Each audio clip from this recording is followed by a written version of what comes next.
E eu quero então tratar nessa noite as 6 dimensões para amar. Não há 6 dimensões, porque há mais dimensões, mas 6 dimensões para amar.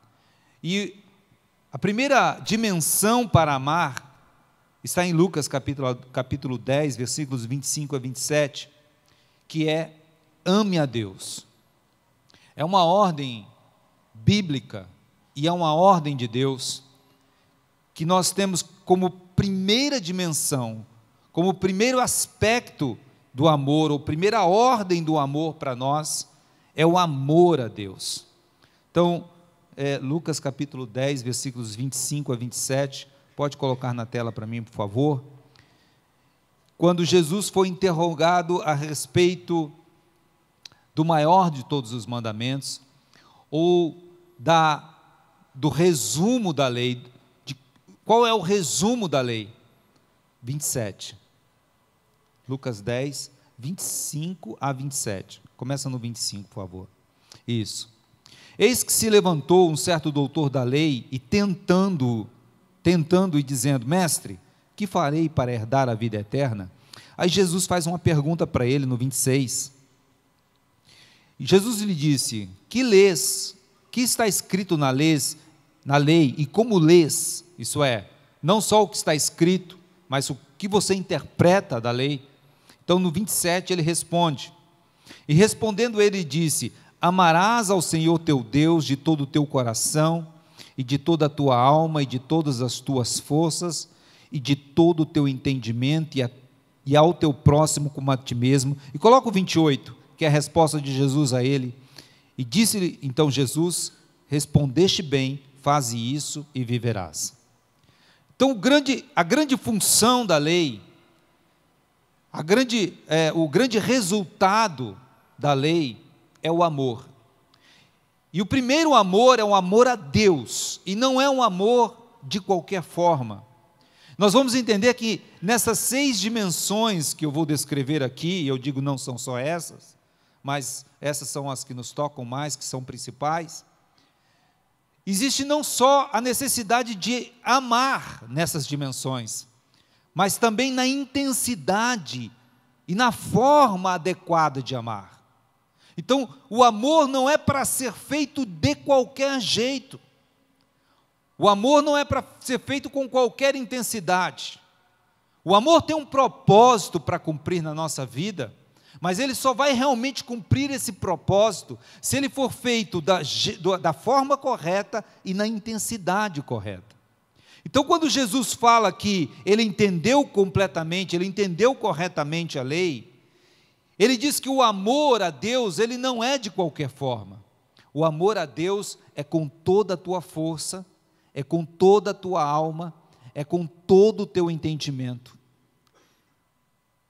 E Deus aqui está exigindo um amor pleno, um amor intenso. E muita gente pode pensar assim: será que Deus está sendo egoísta demais? Será que Deus está sendo aquele pai carrasco que está me obrigando a amar nesse nível de intensidade? Com toda a minha força, com todo o meu entendimento, com todo o meu pensamento. Por que essa exigência desse nível de amor? E como Deus é amor, e o amor tem uma função para nós e não para Deus, nós temos que entender que quando Deus exige esse nível de amor para nós, e por Ele, é para que nós possamos estar completamente independentes de toda crise emocional. Que nós não venhamos a viver nenhuma dependência emocional. Que a nossa dependência e o nosso foco tem que estar exclusivamente em Deus e no amor de Deus para nós. Quando nós nos colocamos nessa intensidade, quando nós vivemos este amor, quando nós somos intensos no amor de Deus, nada e nem ninguém pode abalar e pode nos destruir.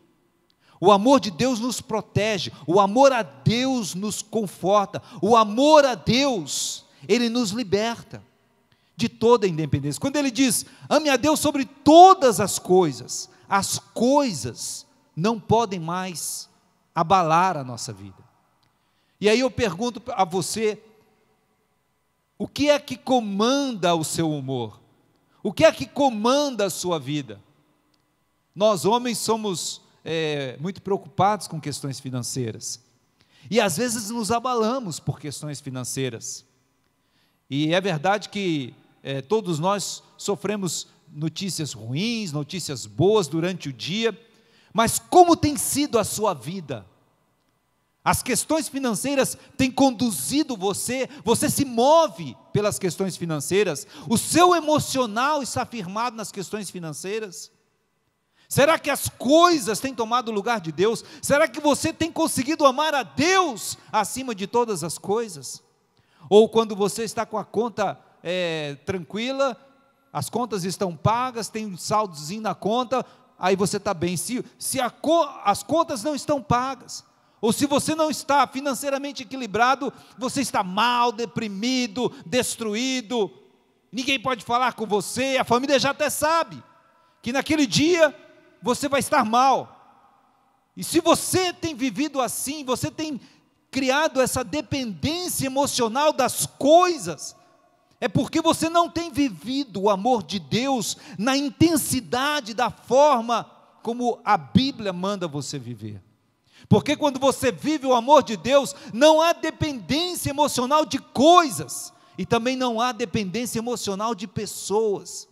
Pessoas não vão ditar o nosso humor, pessoas não vão dizer qual vai ser o sentido da nossa vida, não são pessoas que vão dominar os sentimentos do nosso coração, porque o nosso coração tem um sentimento maior, superior, sublime, que é amar a Deus sobre todas as coisas, e com toda a nossa força, e com toda a nossa intensidade, e com todo o nosso pensamento.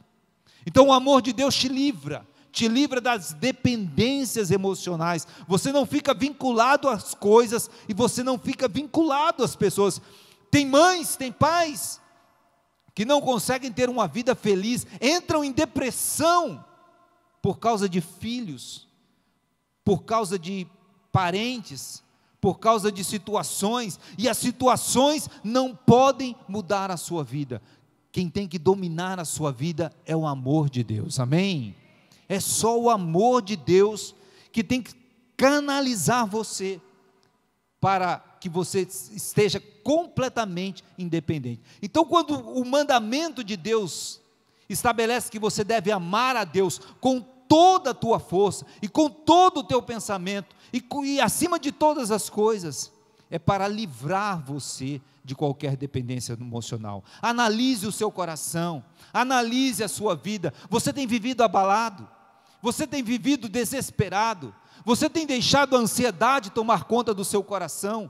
Você tem deixado pessoas regerem o curso das suas emoções? O que tem dirigido você? O que tem dirigido as suas emoções? É o amor de Deus ou é o vínculo às coisas ou às pessoas? Se você está emocionalmente dependente de algo, é porque você não está vivendo o amor de Deus como deve ser vivido. O amor a Deus com todo o teu coração, com toda a tua alma e com todas as tuas forças, amém? Coloque a mão no seu coração e diga assim: meu Deus e meu Pai, me ajude a viver o teu amor, a te amar acima de todas as coisas, e que nada e nem ninguém vai ditar o rumo das minhas emoções, porque eu sou protegido pelo teu grande amor, amém? Dê um aplauso a Ele, glória a Deus. O segundo nível de amor, ou segunda dimensão do amar, é amar o próximo, ou ame o próximo.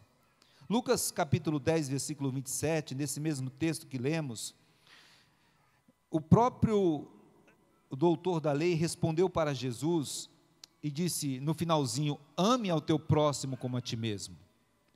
E é necessário que esse amor esteja presente em nossa vida para nos dar equilíbrio. O amor nos traz equilíbrio, o amor nos traz segurança, o amor nos traz garantia. O amor nos traz dependência emocional. E ele controla as nossas vidas e coloca a nossa vida no prumo. Então o primeiro amor é o amor a Deus, o segundo amor é o amor ao próximo. E que tem que estar presente na sua vida, porque o que dá sentido à nossa vida é o amor ao próximo.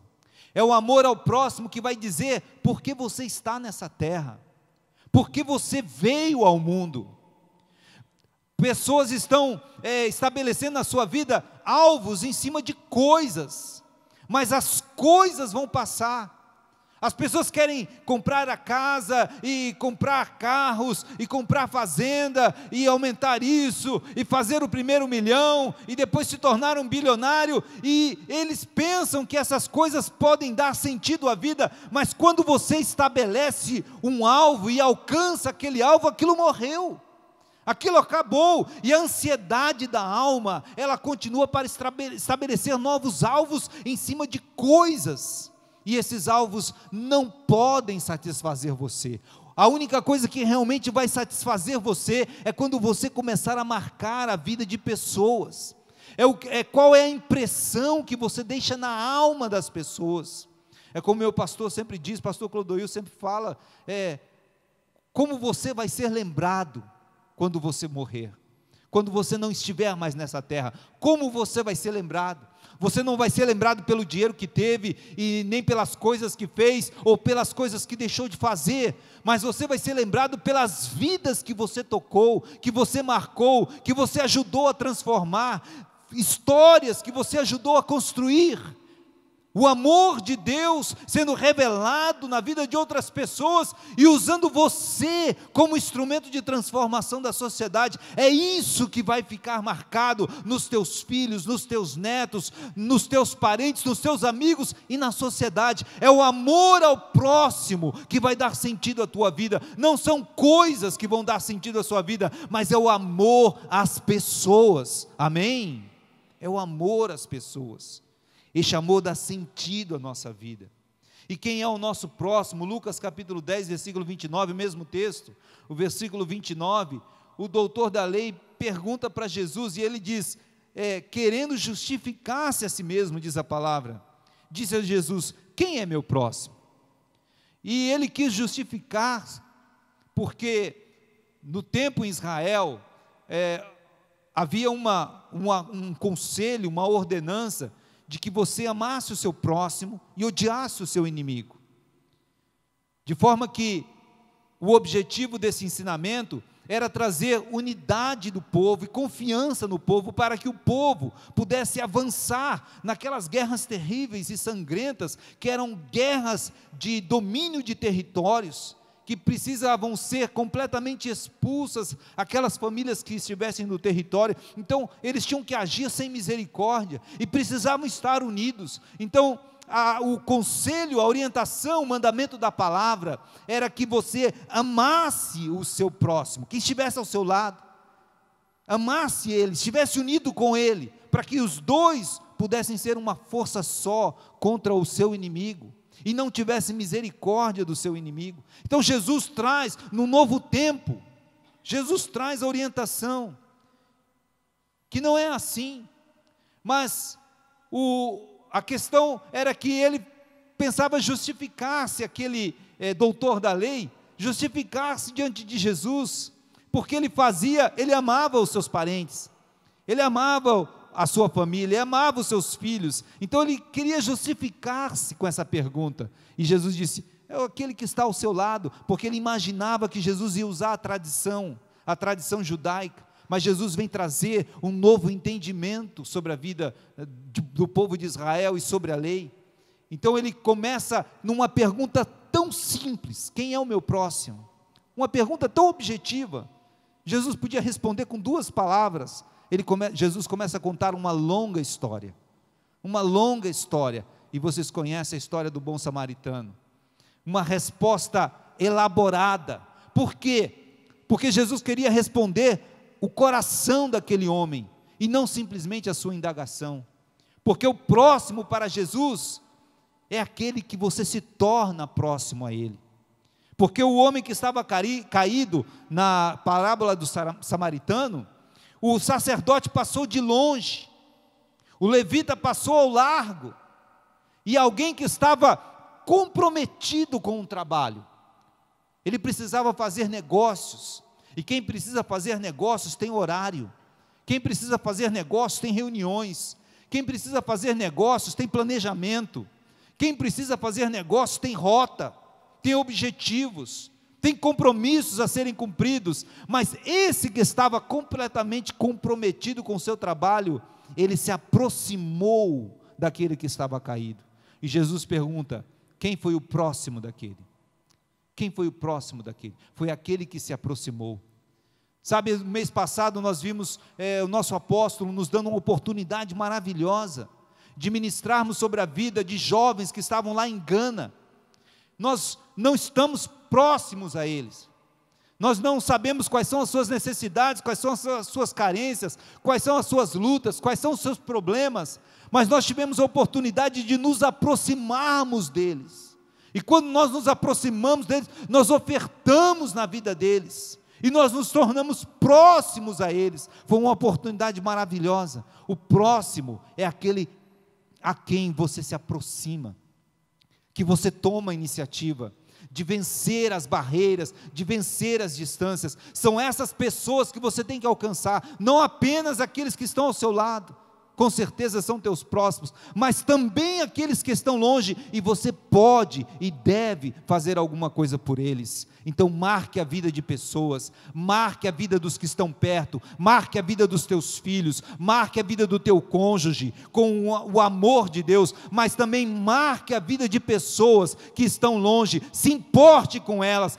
pare um pouco do que está fazendo, se importe com elas, e marque as suas vidas, para que Deus marque a sua vida com um legado que vai deixar para as pessoas. Quando você não estiver mais aqui, alguém vai dizer: alguém estendeu a mão para mim, ele estendeu a mão para mim, ele tocou a minha vida, ele tocou a minha alma, Deus usou a sua vida para que eu fosse transformado. Essa é a marca que tem que ser deixada no mundo. Amém? Dê um aplauso ao Senhor. Glória a Deus. Terceiro nível de amor, está implícito em Lucas capítulo 10, versículo 7, que é ame 27, 10, 27, né? Eu falei 7, 10, 27, que diz: ame ao teu próximo como a ti mesmo. Está implícito aqui que eu não posso amar o meu próximo mais do que eu me amo. E eu não vou conseguir amar o meu próximo corretamente se eu não me amo. Então, está implícito aqui, nesse nível de amor, o amor próprio. As pessoas precisam ter amor próprio, porque o amor próprio, ele é o reconhecimento do que Deus fez na sua vida, é o reconhecimento que você não é um fruto do acaso, você não é um erro dos seus pais, você não foi um descuido da sua mãe, você não foi uma falha do anticoncepcional, não, você está aqui porque Deus tem um plano, Deus tem um projeto na sua vida, amém? Você não é um fruto do acaso. Então, quando você se ama, você reconhece que Deus deu o que Ele tinha de mais precioso para que você pudesse ser salvo, e quando você não se ama, você joga essa mensagem no lixo, e você não consegue amar as pessoas. Quando você não se ama, você não vai amar o seu próximo, ou você vai amar o seu próximo de uma forma equivocada, e vai entrar em relacionamentos doentios, onde você vai procurar pessoas que vão apenas manipular você, vão manipular a sua alma, vão dominar o seu coração. Se você não tem um amor próprio, se você não reconhece a obra que Deus está fazendo na sua vida, você não consegue desenvolver esse relacionamento sadio com as pessoas, e você começa a se punir. Tem aquelas pessoas que acordam de manhã e já dá uma sentença de morte: você é feio, você é horrível, você não merece o amor de Deus, você não merece a família que você tem, e ela começa a praticar punições, autopunições, autossabotagens na sua vida, porque ela não consegue se amar. Se você não consegue se amar, ninguém vai te amar. Ninguém vai conseguir te amar, porque você vai se tornar uma pessoa insuportável. E se você não consegue se amar, você entra num relacionamento doentio, para fazer com que alguém te puna, e viva uma vida de sacrifício, e Deus não quer que você viva uma vida de perdas e de sacrifício. Deus quer que você conquiste o melhor dessa terra, ou então você vai se tornar uma pessoa amarga, irada, punitiva, porque você vai dizer, se ninguém me ama, você também não merece ser amado. E você vai impedir que os outros sejam amados. Você vai começar a julgar as pessoas. Ou a amargura toma no seu coração para produzir ira. Ou a amargura toma conta do seu coração para produzir medo, revolta, rebeldia. Então, como está o seu relacionamento? Você pode olhar para as pessoas, e você pode olhar para o seu relacionamento com elas, e você pode dizer, como está o meu nível de relacionamento com o meu cônjuge? Eu sou uma pessoa manipuladora, eu sou uma pessoa manipulada? Como é o meu nível de relacionamento com os meus amigos? Eu tenho um amor próprio, eu reconheço quem eu sou, eu reconheço a minha imagem, eu reconheço que Deus tem um plano na minha vida, e por isso eu fui digno da atenção de Deus e do sacrifício de Jesus? Ou você simplesmente se considera um lixo, e aí busca o sofrimento próprio, ou busca o sofrimento dos outros, para se satisfazer e para punir essa condição? Coloque a mão no seu coração, diga, meu Deus e meu Pai, eu reconheço que o Senhor me amou de tal maneira, que deu seu Filho, unigênito, para morrer na cruz, em meu lugar. Eu não mereci o teu amor, mas o Senhor olhou para mim, o Senhor me salvou, o Senhor tem um plano na minha vida, e esse plano é para me usar, para abençoar outras pessoas. Então eu reconheço que eu sou um instrumento do Senhor na terra. Obrigado pelo teu amor, obrigado pelo teu amor, obrigado pelo teu amor. Dê um aplauso a Ele. Aleluia, glória a Deus. Quarto nível de amor, ou dimensão do amor, ame ao seu inimigo. Mateus capítulo 5, versículo 43 e 44, Jesus manda amar o inimigo. Mateus capítulo 5, versículos 43 e 44, pode colocar na tela. Ouviste que foi dito, amarás o teu próximo e odiarás o teu inimigo. Essa era a ordem no tempo da guerra. Mas agora ele diz, porém eu vos digo, amai a vossos inimigos, bendizei os que vos maldizem, fazei bem aos que vos odeiam, e orai pelos que vos maltratam e vos perseguem, para que sejais filhos do vosso Pai que está nos céus. Jesus emite uma ordem agora. A ordem é, ame ao seu inimigo. Você pode dizer, mas pastor, eu faço uma análise assim, eu não tenho nenhum inimigo. Mas se você não ter, você ainda vai ter, porque Jesus disse que a gente tem inimigo. Graças a Deus, glória a Deus, porque se você ainda não teve, ou às vezes ele está oculto, né? Tem alguém já tramando alguma coisa, mas também não é para você ficar paranoico não, de que alguém está tramando alguma coisa contra você. Mas o fato é que Jesus prepara o nosso coração para nós termos esse tipo de embate. Você vai se encontrar com o inimigo, vai haver uma hora, um momento em que você vai se deparar com o inimigo, alguém que não gosta de você. E ele não está falando aqui do diabo, do capeta, porque a gente quer espiritualizar tudo, né? Mas Jesus não está mandando orar pelo diabo, nem abençoar o diabo, nem fazer bem ao diabo, não. Ele está falando de pessoas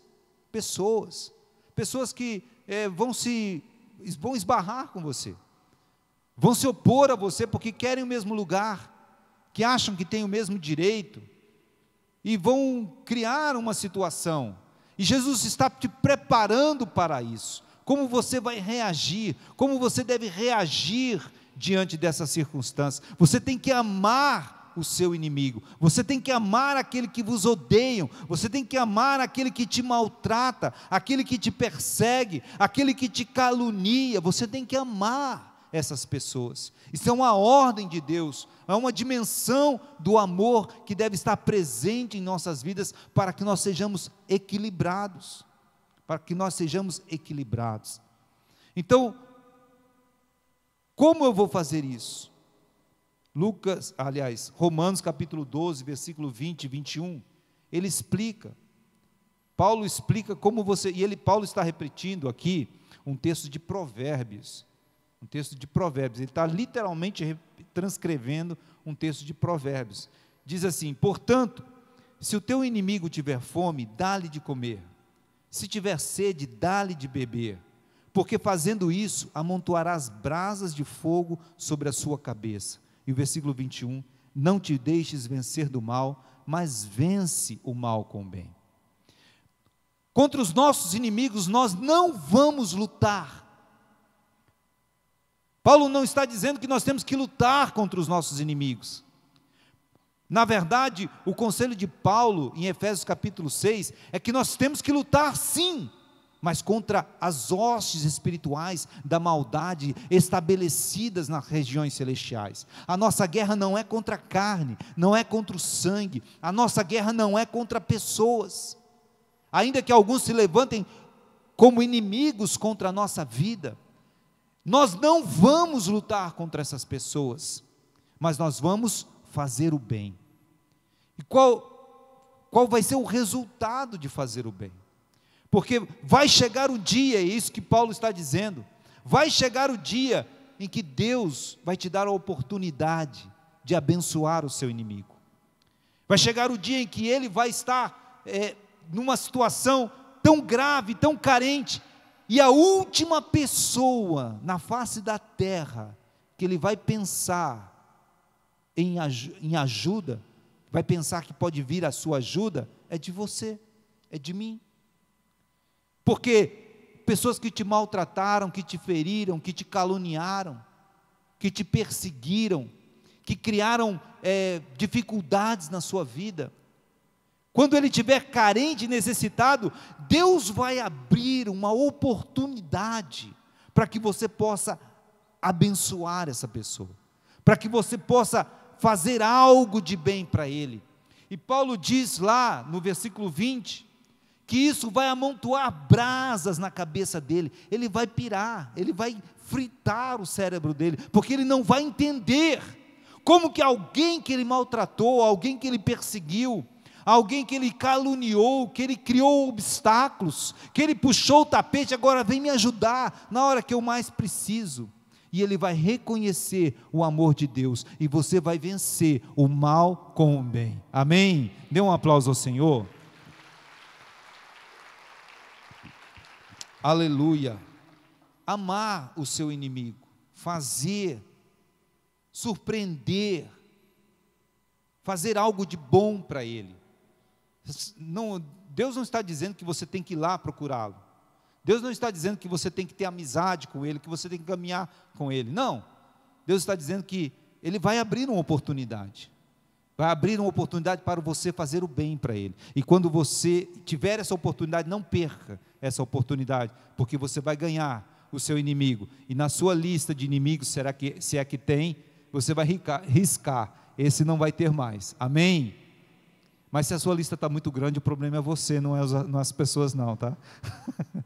Tem gente que tem uma lista, tem que ser difícil você encontrar um inimigo na sua lista, tem que ser difícil. Tem 2 ou 3, 1, né? Mas se tiver 5, 6, 7, meu irmão, aí o problema é você, aí tem alguma coisa errada com você, tem que tomar cuidado com isso. A quinta dimensão de amar é ame a quem te ama. Diga, eu devo amar ao meu inimigo, mas também a quem me ama. Parece óbvio isso, amar a quem me ama, mas não é. A nossa sociedade está tão confusa, as pessoas estão com as emoções tão complicadas, As pessoas têm sido tão traumatizadas nas suas experiências e não têm entendido essas experiências, e é justamente a falta da compreensão e da visão de Deus a respeito dessas experiências que causam os traumas, a falta da compreensão e da visão que você deve ter, a visão de Deus, você vendo as coisas equivocadas, que as pessoas deixam de amar as pessoas que o amam.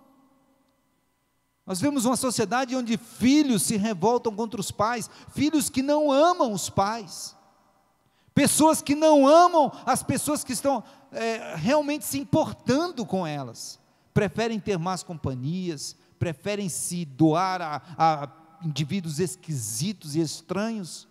Por quê? Porque não ama, não está amando, e a falta deste amor é gerado por uma coisa, porque no amor existe correção, no amor existe repreensão, porque a Bíblia diz que o pai ama, o pai corrige ao filho que ama, o pai corrige ao filho que ama. Então, se tiver dois filhos, e o pai ama um, e não amasse o outro, ele vai corrigir ao filho que ele ama, e é por isso que as pessoas estão perdendo o amor por quem os ama, porque o amor envolve correção, o amor envolve repreensão, o amor envolve atitudes para que você e que eu saiamos da rota do equívoco, do erro e do engano. Então é muito bom quando o meu pastor me repreende, me corrige. No momento isso pode dar alguma tristeza no meu coração, porque é normal, a gente se decepciona conosco mesmo, a gente se decepciona com a situação, puxa, que bobeira que eu fiz, para que eu fiz aquilo? Mas depois o teu coração tem que encher de alegria, imaginando o seguinte: Ele me corrigiu porque Ele me ama. E é isso que tem que nortear a nossa vida, é saber que há pessoas que nos corrigem, e as pessoas que nos corrigem, elas nos amam, e essa correção e esse amor é para a nossa proteção, amém? Então ame as pessoas que te corrigem, ame as pessoas que te orientam, ame as pessoas que te ajudam, ame as pessoas que te aconselham, mesmo que você não goste no momento. Mas não se revolte e não se afaste das pessoas que te amam. Então, busque, aceite o confronto, aceite o confronto. Tem pessoas que querem viver um amor de mentira. O amor de mentira é aquele que está tudo bem, está sempre tudo bem, mas não pode estar tudo bem, porque a nossa vida nós temos que vencer limites. Na nossa vida nós temos que crescer, na nossa vida nós temos que superar dificuldades, barreiras. Então não pode sempre estar tudo bem, tem que ter um momento do confronto. Você tem que ser confrontado em amor, e as pessoas que te amam vão te confrontar, e você tem que aceitar esse confronto. Tem esposo que não aceita o confronto da esposa. Pare para pensar um pouco naquilo que a tua esposa está dizendo. Em vez de você se rebelar e alimentar a sua revolta, a sua ira, pare para pensar um pouco naquilo que a sua esposa está falando. Se a esposa, pense um pouco naquilo que o esposo está dizendo. Não vai dizendo apenas, você não me ama. Exatamente o contrário. É exatamente o contrário. O confronto por aquele que te ama é justamente para te livrar, para te fazer crescer, para te fazer prosperar, para te fazer alcançar, amém? Eu quero profetizar que esse ano 2019 vai ser o melhor ano da sua vida. Os planos de Deus vão acontecer sobre você, as curas do Espírito Santo estarão na sua casa, a sua família será ajustada, as suas emoções estarão no altar de Deus, e nada e nem ninguém vai impedir o plano que Deus tem na sua vida. Se você crê e recebe, dê um aplauso ao Senhor. Amém, aleluia. Aceite o confronto. Sexto e último lugar, a equipe de louvor pode vir. Ame o seu trabalho. Ame o seu trabalho. Colossenses capítulo 2, capítulo 3, versículos 22 a 24. Há uma instrução de Paulo que você deve amar aquilo que você faz. O pastor Clodoilson ministrou hoje pela manhã a respeito disso. Você tem que amar aquilo que você faz, porque senão você não vai encontrar recompensa. E se você faz alguma coisa sem amor, você vai trazer sobre si prejuízo, dano, insatisfação, infelicidade. Mas Paulo fala aqui, olha só: vós servos, obedecei em tudo a vossos senhores. Ele está falando aqui de trabalho. Ele está falando de trabalho normal, de atividades normais. Ele não está falando de servos de Deus e de senhores da igreja. Não, ele está falando de trabalho secular. Ele diz: obedecei em tudo a vossos senhores segundo a carne, não servindo só na aparência, como para agradar aos homens, mas em simplicidade de coração, temendo a Deus. Versículo 23. Pode seguir. Temendo a Deus, e tudo quanto fizerdes, fazei-o de todo o coração, como ao Senhor e não aos homens. E o 24. Sabendo que recebereis do Senhor, o galardão da herança, porque a Cristo o Senhor servis. O que Paulo está dizendo aqui é que o seu trabalho, seja ele em casa, seja ele fora de casa, o seu trabalho é um ministério que Deus entregou na sua mão. Tem galardão nesse ministério. Você vai receber não só o seu salário ou a sua mesada, mas você vai receber uma recompensa de Deus, porque você não está ali servindo o seu patrão, você não está ali servindo o seu marido, você não está ali servindo a sua esposa, você não está ali servindo os seus filhos, você está ali servindo a Cristo o Senhor. Então há um ministério naquilo que fazemos. O que Paulo está dizendo aqui é que você que é pedreiro, faça para Deus. Você que é marceneiro, faça para Deus. Você que é funcionário público, faça para Deus. Pergunte para Deus: eu estou fazendo da melhor forma? É isso que eu estou fazendo, Deus? Porque a Bíblia diz: temendo a Deus, no versículo 23, temendo a Deus, versículo 22. Então você quando você faz temendo a Deus, e quando você fizer temendo a Deus, e de todo o seu coração, Deus está olhando para você, e está preparando recompensa para você. Você vai ver o fruto do seu trabalho, o seu dinheiro vai ser abençoado, o resultado das suas mãos vai ser bênção para a sua casa, você vai prosperar, você vai crescer, você vai avançar. Deus vai te dar o desejo do teu coração, a recompensa para quem faz para Deus. Tem mulheres que estão cansadas, estressadas com o serviço de casa, e estão angustiadas, amarguradas, e o marido chega em casa e ela não aguenta mais. Eu não aguento mais lavar roupa, eu não aguento mais lavar louça, eu não aguento mais fazer comida, eu não aguento mais limpar a casa. Se puder pagar uma empregada, ótimo, né? Vai ser bênção, glória a Deus. Mas se não puder, você não está fazendo para o homem, você não está fazendo para a sua casa, você está fazendo para Deus. Há um ministério no seu trabalho, o seu trabalho secular, há um ministério, e Deus está preparando recompensa para você. Amém? Faça o seu melhor, temendo a Deus, Vamos ficar de pé? Sabe, uma das coisas que nós temos que entender é que a falta de amor não é o ódio. As pessoas dizem: aquela pessoa me odeia porque ela não me ama. Não, às vezes o amor e o ódio estão juntos, porque o amor e o ódio não se excluem. Mas, na verdade, a falta de amor é a indiferença. E quando você se torna indiferente, é porque o amor está acabando no seu coração. se você se tornar indiferente a Deus e às coisas de Deus, se a palavra deste altar não fala mais ao seu coração, não toca mais a você, se os seus dízimos, as suas ofertas, se os teus votos, você já se tornou indiferente a isso, isso não toca mais o seu coração, é porque o amor está esfriando. Se a necessidade do teu próximo não te chama mais a tua atenção, você já se tornou indiferente para essas questões. Há uma convocação para ajudar as pessoas e você não está interessado, você está indiferente. O amor ao próximo está se esgotando no seu coração.